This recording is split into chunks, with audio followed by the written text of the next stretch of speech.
नमस्कार, वेलकम, बहुत स्वागत है आपका।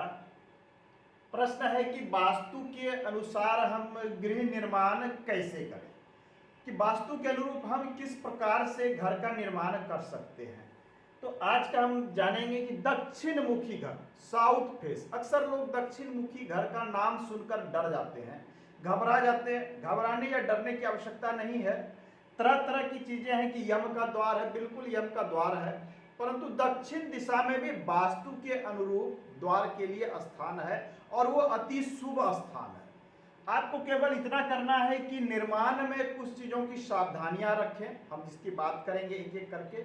तो आपका निर्माण दक्षिण दिशा में वास्तु के अनुरूप जब हो जाता है तो किसी भी प्रकार की भय की स्थिति नहीं रहती है और ये घर आपके लिए काफी शुभ भी होता है। तो आइए आज का हम अंक शुरू करते हैं।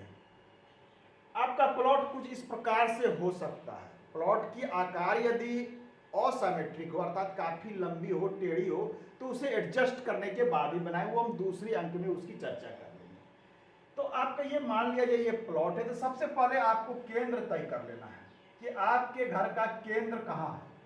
इसे तय करना बहुत ही आसान है। इस कॉर्नर से इस कॉर्नर आपको एक इस प्रकार से धागा खींच लेना है और एक इस प्रकार से, ये जहां पर भी क्रॉस करे ये आपका घर का केंद्र है। जब आपके घर का केंद्र तय हो जाता है तो अब चीजें हम एडजस्ट कर सकते हैं।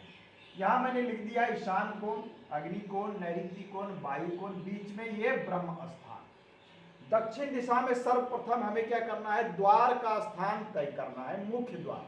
क्योंकि आपका घर का मुख्य द्वार यदि सही स्थान पर है तो आपने सबसे पहले इनिशियली आपने चीजों को फिक्स कर लिया।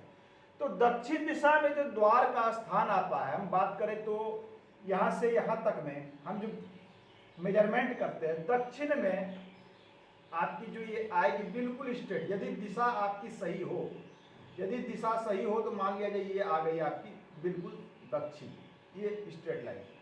अब दक्षिण से ठीक पहले आपके S4, इसका नाम है S4, S4 जिसको गिरि रक्षक भी बोलते हैं, ये पद के देवता हैं। ये स्थान आपके घर में जो होता है द्वार बनाने के लिए सबसे अधिक उपयुक्त होता है। चलिए मैंने इसमें एक मार्क कर दिया, ये अप्रोक्सीमेट। आपको केंद्र से 11.25 डिग्री निकालने की विधि है कि केंद्र से ये जो दक्षिण की स्ट्रेट लाइन है 11.25 डिग्री पर आप इस प्रकार से 1 डिग्री निकाल लें या फिर जैसे भी मेजरमेंट करना है कर लें। ये आपका मेन डोर के लिए स्थान हो गया। आपका एक तो सबसे बड़ा प्रॉब्लम सॉल्व हो गया कि दक्षिण दिशा में आपने बिल्कुल सही जगह पर द्वार बना लिया। ये देखिए, ये आपका द्वार हो गया सही स्थान पर। अब है द्वार के बाद हमें कुछ चीजों को तय करना पड़ता है। रसोई की स्थिति अग्निकोण में आएगी, ये बिल्कुल फ्रंट में आ रहा है कि ये आपके आकार के अनुसार इसको आप तय कर सकते हैं कि रसोई आपको फ्रंट में देना है या थोड़ा अंदर लेना है। तो सर्वप्रथम आप क्या करें, दक्षिण दिशा में है, सीढ़ी की भी स्थिति महत्वपूर्ण हो जाती है। यदि घर छोटा है तो फ्रंट में आप सीढ़ी दे सकते हैं। चलिए मैं एक में आकार सीढ़ी यदि आपको देनी है तो आप मान के चले कि घर में कम से कम जो है 6-7 फीट की चौड़ाई वाली एक सीढ़ी आपको देनी होगी। यदि हमने एक स्ट्रेट लाइन इस प्रकार से खींच दिया, ये देखिए ये खींच दिया हमने, और क्या किया कि फ्रंट में हमने सीढ़ी दे दी। यदि आपको फ्रंट में आवश्यकता हो तो ये देखिए, तो दो प्रॉब्लम तो इसमें सॉल्व हो गए। एक तो हमने डोर की स्थिति निकाल ली, एक नंबर, मैं इसमें एक दे देता हूं। ये प्रॉब्लम आपका सॉल्व, थोड़ा सा गंदा हो जाएगा पिक्चर, आप इसे ध्यान रखें कि दो चीजें तो हमने निकाल ली। पहला आपको रफ बनाना है, उसके बाद इसको फेयर करना है। तो डोर की स्थिति हमने तय कर ली, हमने सीढ़ी का स्थिति तय कर लिया। तो अब दो चीजें तो हमारे पास हो गई। नेक्स्ट की बात करेंगे हम। अब रसोई और रूम की संख्या पर हमें जाना है, कितनी रिक्वायरमेंट है आपकी, और केंद्र में निर्माण से भी हमें बचना है, ये भी हमें ध्यान में रखना चाहिए। ये आप मान लीजिए ले लेते हैं, ये आपका बरामदा हो गया, ये बरामदा हो गया। चलिए ये सामने बरामदा, ये द्वार, यहाँ पर आप विंडो रख सकते हैं, यहाँ पर आप विंडो रख सकते हैं। इतनी चीजें तो आपकी तय हो गई। अब बरामदा से अंदर एंट्रेंस हो गया। अब आपको रूम की व्यवस्था करनी है, तो चलिए मैं रूम की व्यवस्था भी आपको कर देता हूं। ये आपके लिए रूम की व्यवस्था हो गई। आपके प्लॉट के आकार पर ये निर्भर करेगा कि आपके कितने रूम चाहिए। चलिए मैंने R1 R2 दो व्यवस्था कर दी आपके लिए, 2 रूम बन गए आपके।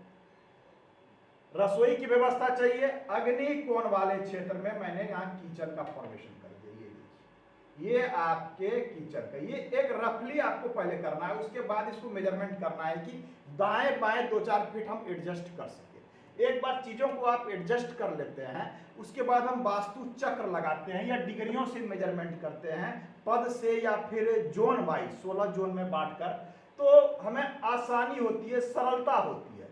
तो अब हमने चीजों को तय कर लिया कि ये हमारा किचन हो गया, ये बरामदा हो गया, सीढ़ी हो गई, रूम हो गए, बच रहे हैं शौचालय बाथरूम। हम शौचालय के लिए मेजरमेंट करेंगे, यहाँ से मेजरमेंट करेंगे हम कहाँ, नॉर्थ और वेस्ट के कॉर्नर वाले क्षेत्र में हम मेजरमेंट करेंगे। चलिए यहाँ पर मैं कर देता हूँ, ये आपके टॉयलेट हो गए, ये बाथरूम हो गए, ये उसके डोर, ये हमने डोर दे दिया।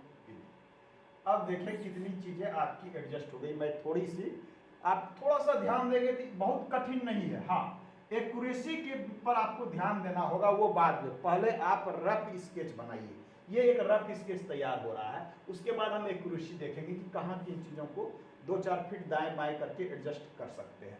तो अब देखिए कितनी चीज़ें हो गई आपके, 2 रूम एडजस्ट हो गए, बाथरूम एडजस्ट हो गए, शौचालय एडजस्ट हो गए, किचन हो गए, तो करीब करीब चीज़ें हो गई। एक बड़ा साइज का हॉल आ रहा है। कुछ लोग कहेंगे नहीं, रूम की संख्या में और भी चाहिए, कोई बात नहीं, आपको और रूम की संख्या चाहिए तो आप और रूम की, एक स्टडी के लिए एक रूम ले लीजिए, ईशान कोण में एक आप रूम यहाँ ले लीजिए।